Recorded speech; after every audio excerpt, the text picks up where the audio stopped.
दोस्तों, आज मैं आपको सुना रहा हूँ धर्मवीर भारती की लिखी एक कहानी जिसका नाम है कफन चोर। शुरू करते हैं।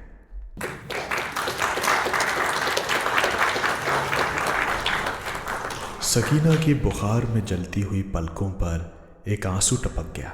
उसने अपने अब्बा करीम की तरफ देखा, जिनकी आंखों में आंसू थे। उसने अपने अब्बा की सूखी हथेलियों को मोहब्बत से दबाकर कहा, अब्बा, रो रहे हो? छी! बूढ़े करीम ने बांह से अपनी धुंधली आंखें पोंछते हुए कहा,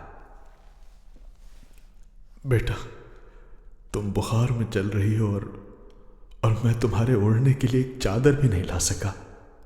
सकीना बात काट कर बोली, तो इसमें रोने की क्या बात है?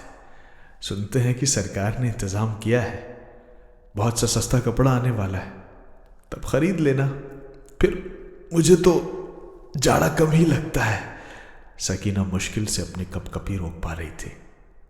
फिर बोली, तो सरकार ने जो इंतजाम किया है उससे कुछ ना कुछ तो होगा ही। सरकार? करीम ने एक ठंडी सांस लेकर कहा। सकीना ने देखा कि करीम बहुत मायूस हो रहा है।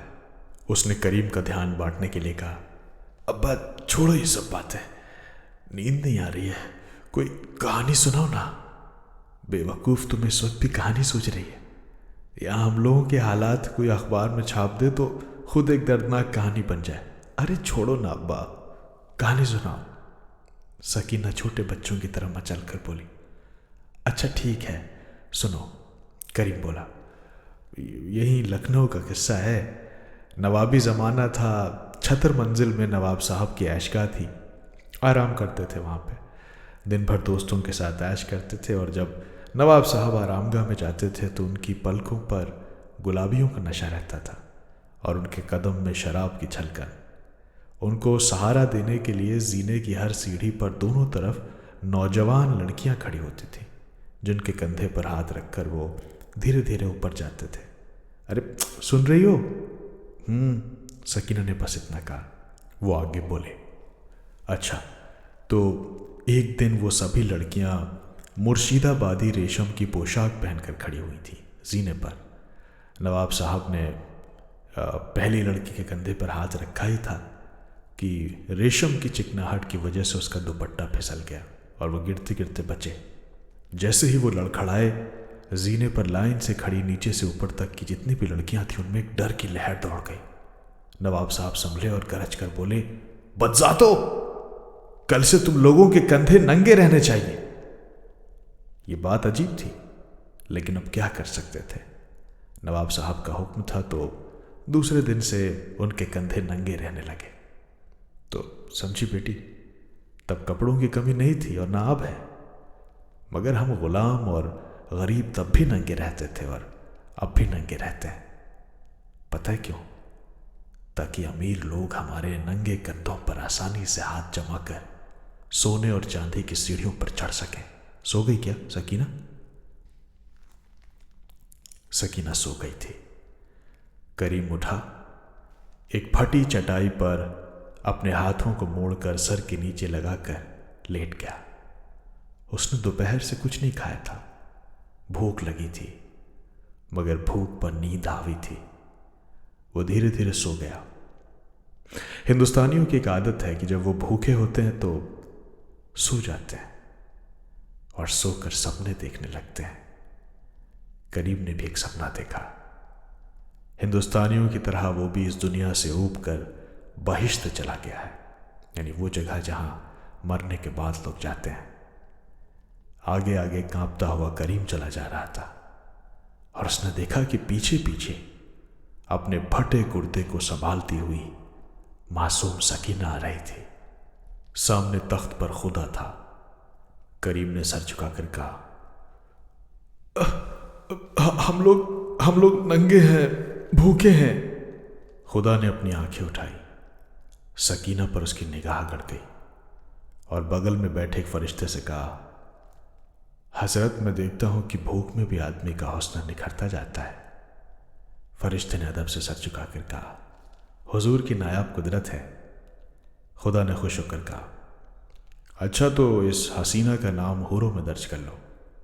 फरिश्ते सकीना की तरफ बढ़े। खबरदार! करीम की भूखी पसलियां गरज उठी। खुदा ने उसे देखा। ये कौन है? निकालो उसे। कमबख्त, तूने इंसाफ का ठेका लिया है? करीम चीखा। उफ, तुझमें खुदाई हो, मगर तूने अभी तक इंसानियत नहीं सीखी है। ओ धोखेबाज! सकीना फरिश्तों के हाथों में छटपटाती हुई चीखी, अब्बा! और तभी करीम की आंख खुल गई। छटपटाती हुई सकीना चीख रही थी, अब्बा, अब्बा!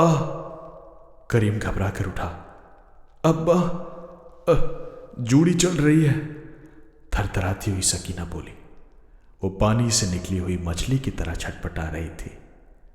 करीम लाचार होकर उसकी तरफ देखता रहा। उसके पास नाम के लिए एक चादर भी न थी कि पूस की रात में जूड़ी से कांपती हुई बीमार बेटी को उड़ा दे। उसने कहा, हाथ ऐंठ रहे हैं अब्बा। उसने हाथ झटके और महीनों का पहना हुआ जर्जर कुर्ता बगल के पास से जर्रा कर फट गया। सकीना ने कोहनियों से अपनी लाज ढकने की कोशिश की, मगर उसके हाथ की नसें तनी जा रही थी। वो शर्म से तड़प गई। अब करीम से बर्दाश्त नहीं हुआ। उसकी आंखों में खून उतर आया। उसका रोम रोम सुलग उठा और उसने पैर पटक कर कहा, सकीना! सकी, मैं कहीं से भी तुम्हारे लिए कपड़ा लाऊंगा बेटी, कहीं से भी लाऊंगा। और ये कहकर वो उठा और हवा के तेज झोंके की तरह घर से बाहर निकल गया। वो एक कब्रिस्तान के पास पहुंचा।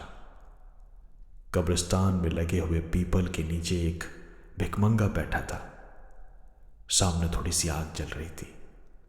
उसने एक लकड़ी से आग को रेतते हुए कहा, या खुदा, गजब की सर्दी है। सुना था 14वीं सदी में कयामत होगी, इंसाफ होगा। कयामत तो बरपा है, मगर इंसाफ का पता नहीं। अचानक तीसरी कब्र के पास एक इंसान की छाया दिखी। वो कब्र आज ही खुदी थी और गाड़ने वाले कुछ मजदूर फावड़ा और कन्नी वहीं छोड़कर चले गए थे। उस छाया ने फावड़ा उठाया और चलाना शुरू कर दिया। भिखमंगा डर से कांप गया। ये कौन है? कोई जिन है? जिन नहीं, फरिश्ता होगा। हो सकता है कब्र खोदकर गुनाहों का लेखा जोखा करने आया, हिसाब किताब करने आया। उसके मन में ख्याल आया, मगर वो इससे अर्ज करे तो दुनियावी मुसीबतों से छुटकारा पा जाएगा। वो कांपते हुए उठा और उसके नजदीक गया। उस फरिश्ते ने फावड़ा चलाना बंद कर दिया। हुजूर, आप पैगंबर हैं, खुदा के फरिश्ते हैं। मैं चुप रहो, बेइज्जती मत करो। मैं फरिश्ता नहीं, बस इंसान हूं, फरिश्ते ने चीख कर कहा। नहीं हुजूर, फरिश्ता क्या है? नहीं हूं मैं फरिश्ता, मैं चोर हूं, चोर। कफन चुराने आया हूं। मेरी बेटी बिना कपड़ों के मर रही है। तू भी तो नंगा है, हाँ? चल ठीक है, आधा कफन तू भी ले लेना। भिखमंगा सहम कर पीछे हट गया। डर से उसकी घिग्गी बंद गई और उसके बाद वो चीख कर बोला, चोर, चोर, चोर! रखवाले की झोपड़ी से कई लोग दौड़ पड़े और दूसरे दिन सुबह लखनऊ में बिजली की तरह इस अनोखी चोरी की खबर फैल गई। सुबह क्लॉथ कंट्रोल ऑफिसर जब चाय पीने बैठे तो उनकी पत्नी ने चाय निकालते हुए कहा, सुना तुमने, कल एक आदमी कफन चुराते पकड़ा गया। पागल हो गई हो क्या? ओवरकोट और मफलर से कान और छाती को ढकते हुए उन्होंने कहा, कफन भी कोई चुराता है? अब कपड़ों की ऐसी भी क्या कमी? और फिर कफन कौन चुराएगा यार? आदमी चाहे मर जाए, कब्र खोद कर कफन चुराने तो नहीं जाएगा। वैसे भी हालात नहीं है। चाय कुछ ठंडी हो गई है शायद। फर के दस्ताने से ढकी उंगलियों से चाय का प्याला उठाते हुए उन्होंने जवाब दिया और फिर दोनों हल्की गर्म चाय पीने लगे।